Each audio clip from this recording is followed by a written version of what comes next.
Hello students, आज हम करने वाले हैं क्लास 10th का चैप्टर 9 भोली, जो कि आपकी फुटप्रिंट्स विदाउट फीट की बुक में है। चैप्टर 9 भोली।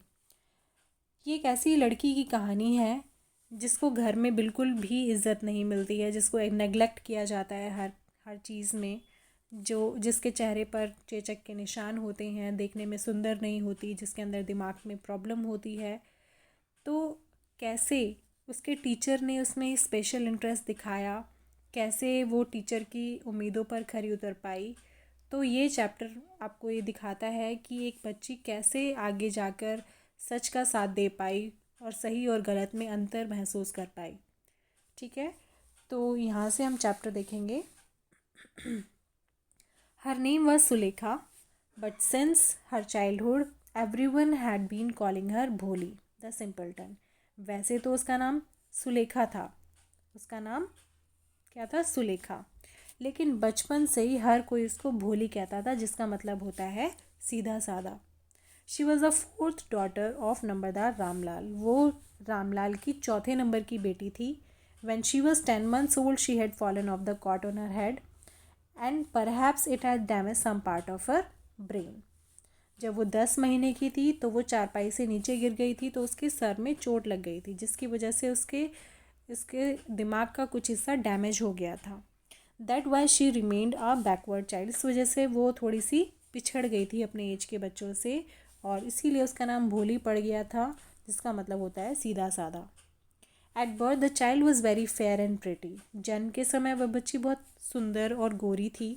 But when she was 2 years old, लेकिन जब वो 2 साल की थी, she had an attack smallpox, तो उसको चेचक हो गया था। Only the eyes were saved, सिर्फ उसकी आंखें बची थी। But the entire body was permanently disfigured by deep black pock marks. तो उसका पूरा शरीर डिसफिगर हो गया था, बिगड़ गया था, उसमें काले काले धब्बे पड़ गए थे पूरे शरीर पर, सिर्फ उसकी आंखें बची थी। Little Sulekha could not speak till she was 5। वो बच्ची जो सुलेखा थी वो 5 साल की उम्र तक नहीं बोल पाई। And when at last she learn to speak she stammered. और जब उसने बोलना शुरू किया तो वो हकलाती थी। The other children often made her fun of her and mimicked her. जो बाकी बच्चे थे उसका मजाक उड़ाते थे, उसकी नकल उतारते थे। As a result she talked very little. और इसकी वजह से वो बहुत कम बात करती थी, बात ही नहीं करती थी। Ramlal had 7 children. रामलाल के 7 बच्चे थे। 3 sons and 4 daughters। 3 बेटे थे और 4 बेटियां थी। And the youngest of them was Bholi. और भोली उन सब में सबसे छोटी थी। It was a prosperous farmer's household and there was plenty to eat and drink. वो एक अच्छे संपन्न जमींदार का घर था। उनके घर में अच्छे खासा सब कुछ था खाने पीने के लिए, कोई किसी चीज़ की कमी नहीं थी। ऑल द चिल्ड्रन एक्सेप्ट भोली वर हेल्दी एंड स्ट्रॉन्ग। भोली के अलावा सभी बच्चे स्वस्थ और तंदुरुस्त थे। The sons had been sent to the city to study in schools and later in colleges. जो बेटे थे उनको शहर में पढ़ाई करने के लिए स्कूल में भेज दिया गया था और बाद में वो कॉलेज में भेज दिए गए थे। Of the daughters Radha the eldest. बेटियों में राधा जो थी वो सबसे बड़ी थी and had already been married. उसकी पहले शादी हो गई थी। The second daughter Mangala's marriage has also been settled. जो दूसरी बेटी थी मंगला, उसकी शादी भी फिक्स हो चुकी थी। And when that was done Ramlal would think of the third Champa. और जब उसका भी हो गया तो रामलाल अब तीसरी बेटी चंपा के बारे में सोच रहा था। They were good looking healthy girls and it was not difficult to find bride grooms for them. वो सभी अच्छी खासी देखने में सुंदर और हेल्दी बच्चियाँ थी, तो इसलिए उनके लिए दूल्हे ढूंढने में उन्हें ज़्यादा प्रॉब्लम नहीं हुई। But Ramlal was worried about भोली। लेकिन जो रामलाल था वो भोली के लिए बहुत परेशान रहता था। She had neither good looks nor intelligence. क्योंकि ना तो वो सुंदर थी और ना ही वो बुद्धिमान थी, इसलिए उसके पिता रामलाल उसके लिए बहुत परेशान होते थे। आगे देखेंगे।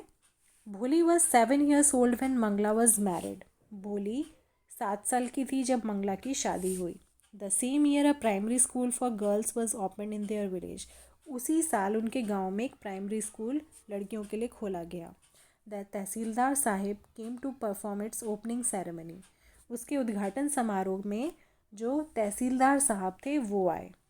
ही सेड टू रामलाल। उन्होंने रामलाल से कहा, As a revenue official, you are the representative of the government in the village, and so you must set an example to the villagers. तो उन्होंने कहा कि रिवेन्यू ऑफिशियल होने के नाते आप यहाँ पर सरकारी व्यक्ति हैं, आप सरकार के एक तरह से रिप्रेजेंटेटिव हैं, तो आपको एक एग्ज़ाम्पल सेट करना चाहिए लोगों के सामने, एक उदाहरण पेश करना चाहिए. You must send your daughters to school, तुम्हें अपनी बेटियों को स्कूल भेजना चाहिए. That night when Ramlal consulted his wife she cried. तो उसी रात रामलाल ने ये बात अपनी वाइफ से कंसल्ट की, उन्होंने उससे सलाह मशवरा किया.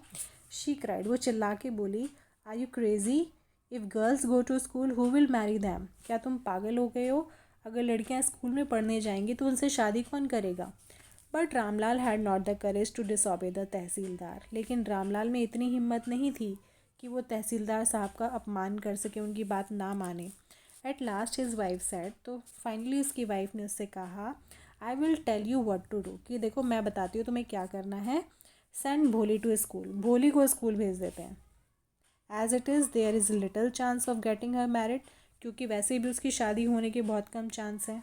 विद हर अगली फेस, क्योंकि वो उसका बदसूरत चेहरा है, एंड लैक ऑफ सेंस, उसके अंदर दिमाग नहीं है. Let the teachers at school worry about her, तो चलो टीचर्स को उसके पीछे परेशान होने देते हैं. तो ऐसा उसकी माँ कहती है.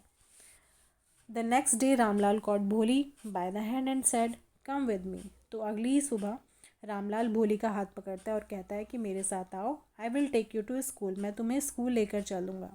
भोली वॉज फ्राइटेंड, तो भोली डर गई. She did not know what a school was like, क्योंकि उसको नहीं पता था कि स्कूल कैसे होते हैं. She remembered how a few days ago their old cow Lakshmi had been turned out of the house and sold. तो उसको एक बात याद आई कि अभी कुछ दिन पहले उनके घर में एक बूढ़ी गाय थी जिसका नाम था लक्ष्मी, उसको भी ऐसे ही घर से बाहर लेकर गए थे और फिर बेच कर आ गए थे. तो उसको एहसास हुआ कि कहीं ऐसे तो नहीं मुझे भेजने जा रहे हैं. तो वो हकलाते हुए नो नो नो ऐसे बोलती है. शी शाउटेड इन टेरर, वो एकदम डर के मारे चिल्लाती है. And pulled her hand away from her father's grip, और अपना हाथ अपने फादर की जकड़ से छुड़ा लेती है. What's the matter with you fool, shouted Ramlal. तो रामलाल उसके ऊपर चिल्ला कर कहते, क्या बात है बेवकूफ़ लड़की, I am only taking you to school, मैं सिर्फ तुम्हें स्कूल लेकर जा रहा हूँ. Then he told his wife, let her wear some decent clothes today, कि आज इसको थोड़े से अच्छे कपड़े पहनाओ. और else what will the teachers and the other school girl think of us what they see her, कि अगर तुम इसके अच्छे कपड़े नहीं पहनाओगे तो इसके टीचर्स और बाकी जो स्कूल के लड़कियां हैं वो क्या कहेंगी हमें इसके बारे में जब इसको ऐसे देखेंगी. New clothes had never been made for Bholi. अब भोली के लिए आज तक कभी भी नए कपड़े नहीं बनवाए गए थे. The all dresses of her sisters were passed on to her. उसकी बहनों की जो पुरानी ड्रेसेस होती थी वही उसको पास ऑन कर दी जाती थी. No one care to mend or wash her clothes. ना तो कोई उसके कपड़ों को सीलने की कोशिश करता था, अगर फट गए तो फट गए, और ना ही उनको कोई धोता था. But today she was lucky to receive a clean dress which had shrunk after many washings and no longer fitted Champa. लेकिन आज वो थोड़ी लकी महसूस कर रही थी क्योंकि उसे एक साफ़ सुथरी ड्रेस मिली थी जो कि अब चंपा को फिट नहीं होती थी, क्योंकि बहुत बार धोने के बाद वो श्रिंक हो गई थी, उसमें सिकुड़ गई थी वो ड्रेस. इस वजह से वो चंपा को आती नहीं थी, तो वो ड्रेस उन्होंने उसको दे दी. She was even bath and oil was rubbed into her dry and matted hair. यहाँ तक कि आज उसको नहलाया भी गया और उसके सूखे और बेरुखे बालों में ऑयल रब किया गया, उसके जो रूखे बाल थे उसमें ऑयल लगाया गया. She was even only then did she begin to believe that she been taken to a place better than her home.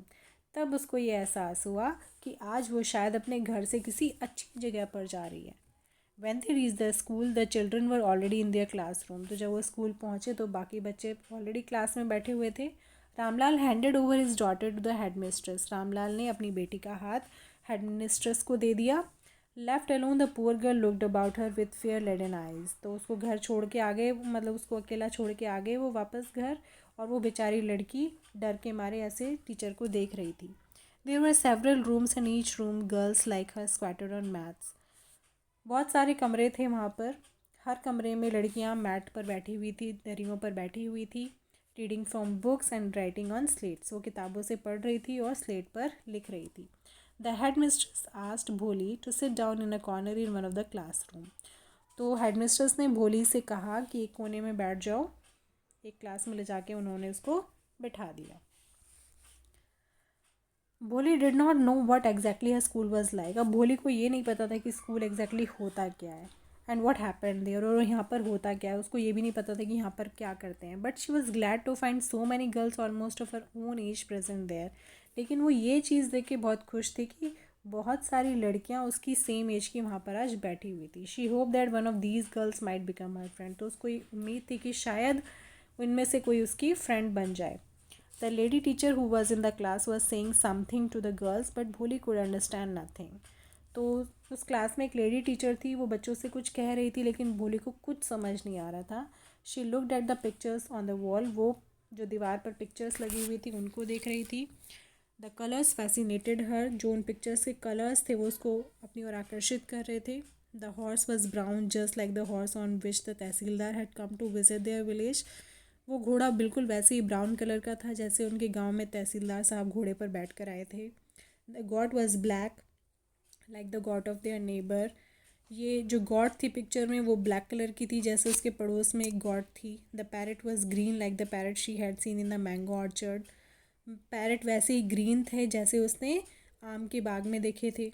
And the cow was just like their Lakshmi. और गाय बिल्कुल वैसी जैसी उसकी लक्ष्मी थी. And suddenly Bholi notice that the teacher was standing by her side smiling at her. और अचानक भोली ने नोटिस किया कि टीचर उसके साइड में खड़ी हुई हैं और उसकी ओर मुस्कुरा रही हैं. What's your name little one. वो उससे पूछती हैं बेटा आपका नाम क्या है. अब वो भो ऐसा बोल पाती है. She could stammer no further that. उसके आगे वो कुछ नहीं बोल पाती. वो हकला के इतना ही चुप हो जाती है. Then she began to cry. और वो रोना शुरू कर देती है. And tears flowed from her eyes in a helpless flood. और उसकी आंखों से एकदम आंसुओं की बाढ़ बह जाती है. She kept her head down as she sat in her corner. अपना सिर वो नीचे करके बैठी रहती है उसी कोने में. Not daring to look up the girls who she knew were still laughing at her.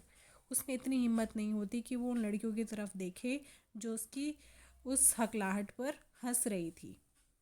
When the school bell rang, all the girls scurried out of the classroom, but Bholi dared not leave her corner. जब school की घंटी बजी तो सब बच्चियाँ class से बाहर चली गई लेकिन भोली ने इतनी हिम्मत नहीं दिखाई कि वो उस कोने को छोड़कर खड़ी हो. हर हेड स्टिल लोवर्ड. उसका सर अभी भी नीचे था. And she kept on sobbing. और वो अभी भी सुबक रही थी. भोली. The teachers voice was so soft and soothing. उस टीचर की आवाज़ काफ़ी सॉफ्ट थी और सूदिंग थी. कानों में अच्छी लग रही थी. In all her life she had never been called like that. क्योंकि अपनी पूरी लाइफ में उसने आज तक कभी भी इस तरीके से अपना नाम नहीं सुना था. It touched her heart. ये चीज़ उसके दिल को छू गई. Get up said the teacher. Teacher ने कहा उठो. It was not a command. ये कोई ऑर्डर नहीं था but just a friendly suggestion. सिर्फ फ्रेंडली तरीके से उन्होंने कहा था. तो भोली खड़ी हो गई. Now tell me your name. चलो अब अपना नाम बताओ मुझे. Sweat broke out over her whole body. उसके पूरे शरीर में पसीना आ गया डर के मारे. Would her stammering tongue again discourage हर. क्या अभी भी उसकी हकलाती हुई जीभ उसको फिर से अपमानित कर देगी. For the sake of this kind women however she decided to make an effort. लेकिन उस दयालु औरत के लिए यानी कि उस टीचर की इतनी प्यारी टीचर होने के लिए उसने डिसाइड किया कि मैं एक एफ़र्ट करूँगी. She had such a soothing voice she would not laugh her. क्योंकि उनकी इतनी प्यारी आवाज़ है तो वो उस पर नहीं हंसेगी. फिर से उसने स्टैमरिंग करना शुरू किया. भो. Well done. The teacher encouraged her. तो टीचर ने उसको एनकरेज किया कि हाँ बहुत अच्छा. Come on now the full name. कि हाँ आप पूरा नाम बोलो. तो ऐसे ही Bholi. At last she was able to say. और फाइनली वो ये सब कहने में एबल हो गई. उसने बोल दिया. And felt relieved at as if it was a great achievement. और उसने राहत की सांस ली. उसे ऐसा लगा कि जैसे बहुत बड़ी कोई उपलब्धि उसने हासिल कर ली हो. Well done. The teacher पैटेड her affectionately and said. Teacher ने उसकी पीठ थपथपाई और कहा बहुत अच्छे. Put the fear out of your heart. अपने मन से ये जो डर है इसे निकाल दो. You will be able to speak like everyone else. जैसे सब लोग बोलते हैं तो तुम भी ऐसे बोल सकती हो. Bholi looked up as if to ask really, तो भोली ने ऐसे ऊपर नज़र उठा के देखा जैसे वो पूछ रही हो कि क्या सच में। Yes yes it will be very easy, तो टीचर ने कहा कि हाँ हाँ बहुत ईजी है। You just come to school every day, तुम्हें सिर्फ डेली स्कूल आना होगा। विल यू कम, क्या तुम आओगी? भोली नोडेड, तो भोली ने सिर हिलाया। नो से इट अलाउड, कि नहीं ऐसे नहीं, तुम्हें ज़ोर से बोल के बताना होगा। ये यस।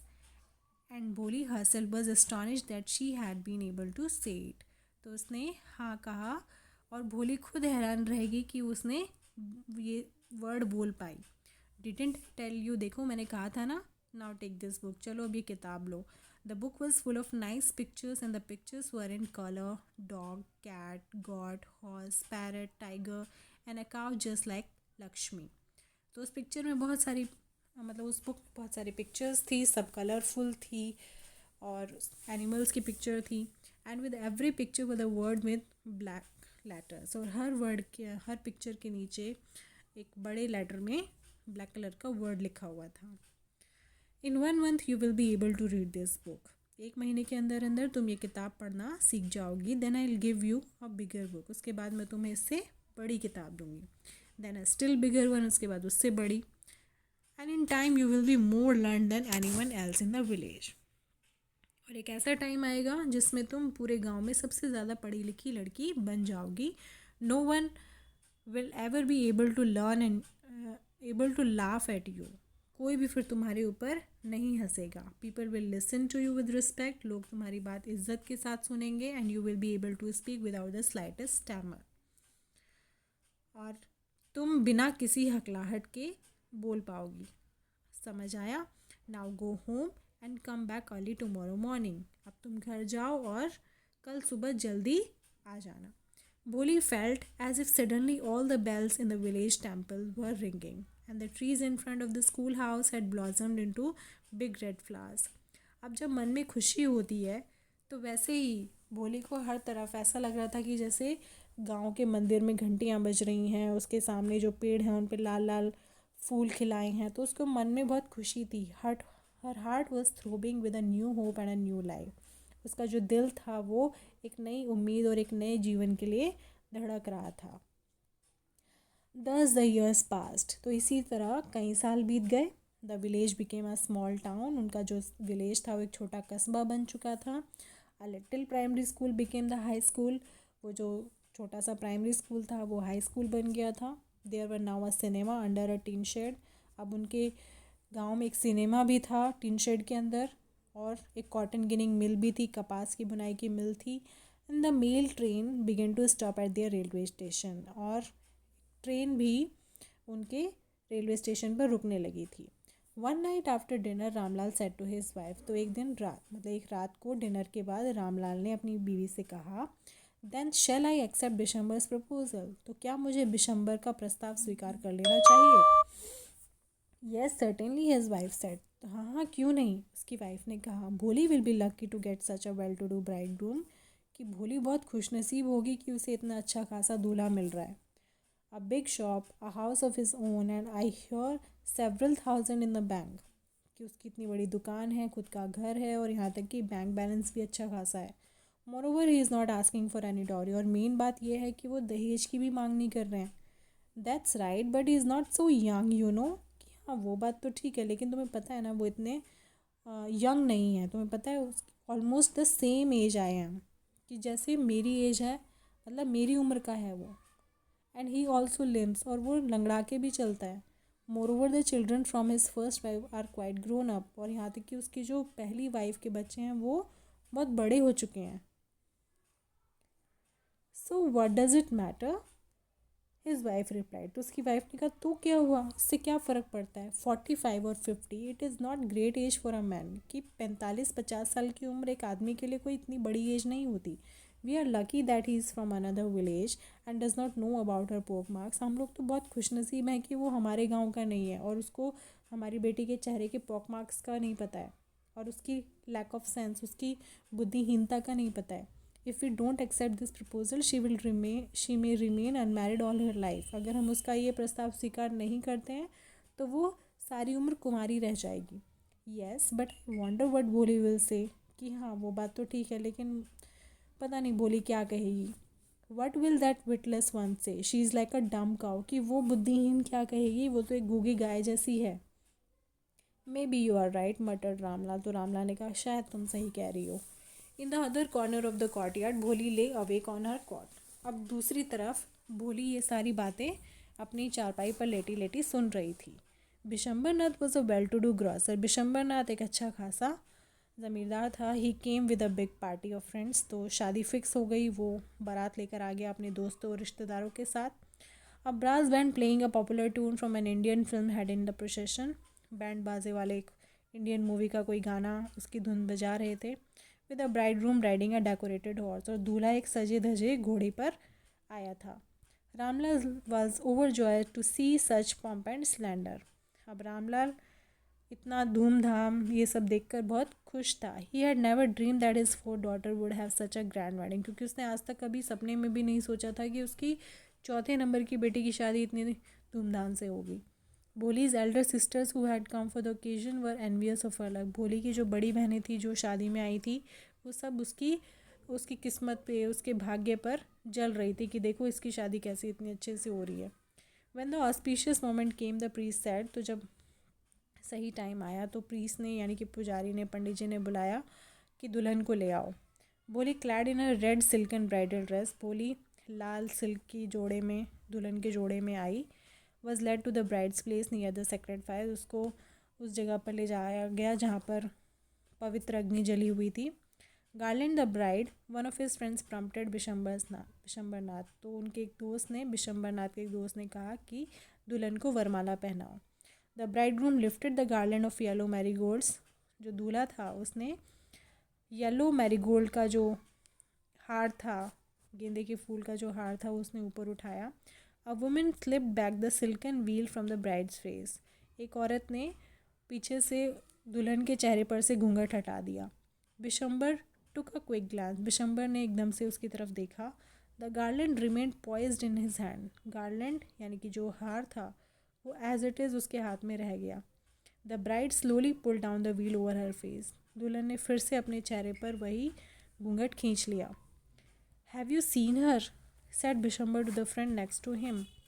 तुमने देखा, अपने दोस्त से वो बोलता है बिशंबर कि क्या तुमने देखा इसको. She has pock marks on her face. इसके चेहरे पर तो चेचक के दाग हैं. So what, you are not young either.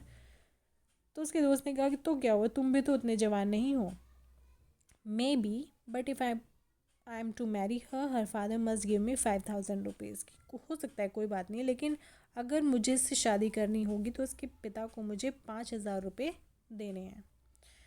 मैं इससे तभी शादी करूँगा जब मुझे पैसे मिल जाएंगे. अब Ramlal went and place. Ramlal गया, उसने अपनी टर्बन यानी कि अपनी पगड़ी उतार के उसके पैरों में रख दी.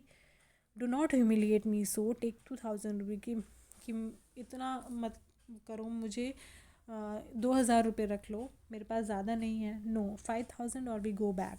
कि नहीं हमें 5,000 चाहिए, नहीं तो हम बारात लेकर वापस चले जाएंगे. Keep your daughter. अपनी बेटी को अपने पास रखो.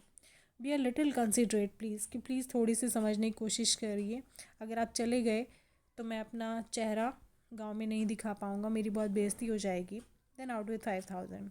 उसने कहा कि नहीं, तो फिर ठीक है 5,000 रुपये लेकर आओ, तभी हम शादी करेंगे. Tears streaming down his face, Ramlal went and opened the safe and counted out the notes. तो उसकी आंखों से आंसू बह रहे थे. रामलाल अंदर गया, उसने तिजोरी खोली, वहाँ से पैसे गिने और वो बंडल ले जाके उस दूल्हे के पैरों में रख दिया. On Bishambar's greedy face appeared a triumphant smile. अब बिशंबर के लालची चेहरे पर एक जीत भरी मुस्कान आ गई.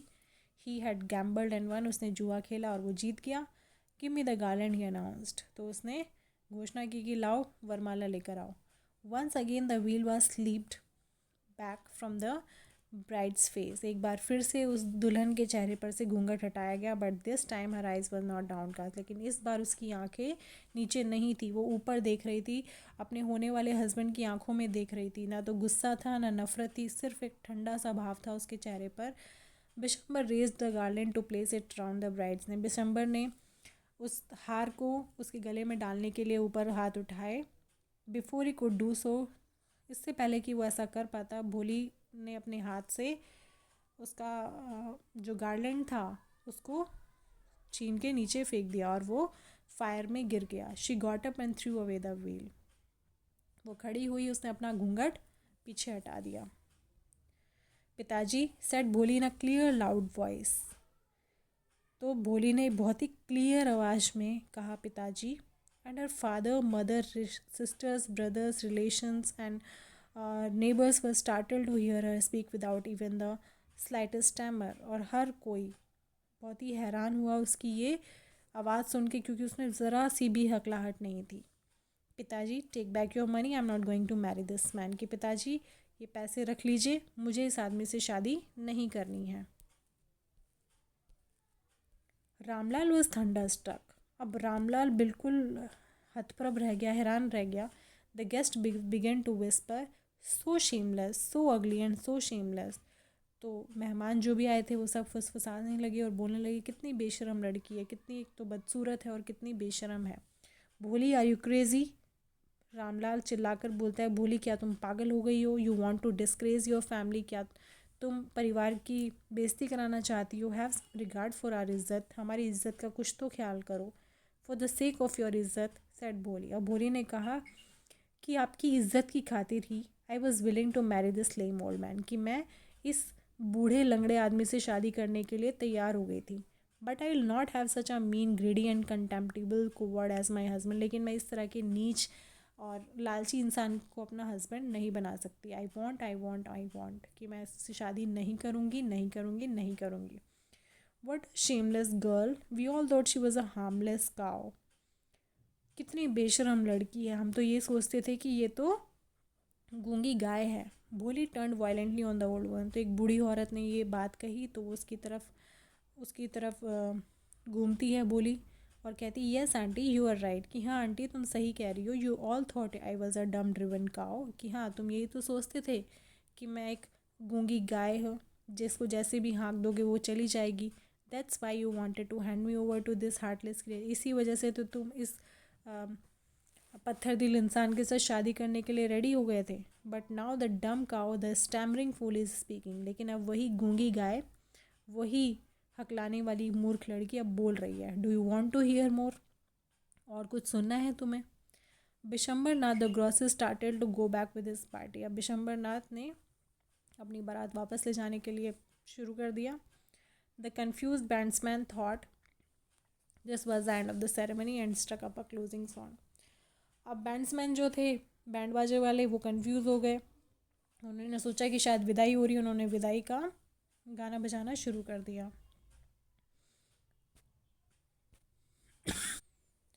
Ramlal stood rooted to the ground. Ramlal बिल्कुल ज़मीन में गड़ के खड़ा हुआ था. His head bowed low. उसका सिर नीचे झुका हुआ था. With the weight of grief and shame. दुख के मारे और शर्म के मारे. The flames of the sacred fire slowly died down. जो पवित्र अग्नि की जो लपटें थी वो अब धीरे धीरे बंद हो चुकी थी. एवरी वन वॉज गोन. हर कोई जा चुका था. रामलाल टर्न टू भोली एंड सेड. रामलाल भोली की तरफ मुड़ा और उसने कहा बट वट अबाउट यू. कि अब तुम्हारा क्या होगा. No one will ever marry you now. अब तुमसे कोई शादी नहीं करेगा. What shall we do with you. हम तुम्हारे साथ अब क्या करेंगे. And Sulekha said in a voice that was calm and steady. तो सुलेखा ने कहा बहुत ही शांत और सीधे स्वर में, don't worry pitaji, in your old age I will serve you and mother. कि पिताजी मैं आपके बुढ़ापे में माँ की और आपकी सेवा करूँगी. And I will teach in the same school where I learn so much. और मैं उसी स्कूल में पढ़ाऊँगी जहाँ पर मैंने सीखा है. Isn't that right ma'am. क्या ये सही नहीं है ma'am. The teacher had all along stood in the corner. अब टीचर जो थी वो भी कोने में खड़ी हुई थी और सारा ड्रामा देख रही थी.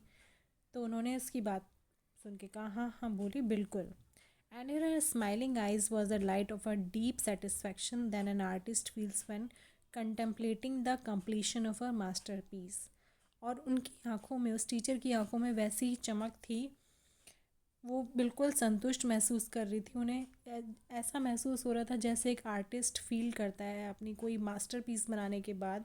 तो बिल्कुल उसको ऐसी फीलिंग आ रही थी कि जैसे मैंने बहुत अच्छा काम किया है और एक बच्ची को मैं सही राह पर लेकर आई हूँ. उसे सही और गलत की समझ आई है. तो ये आपका चैप्टर था. आई होप आप लोगों को समझ आया होगा. Thank you.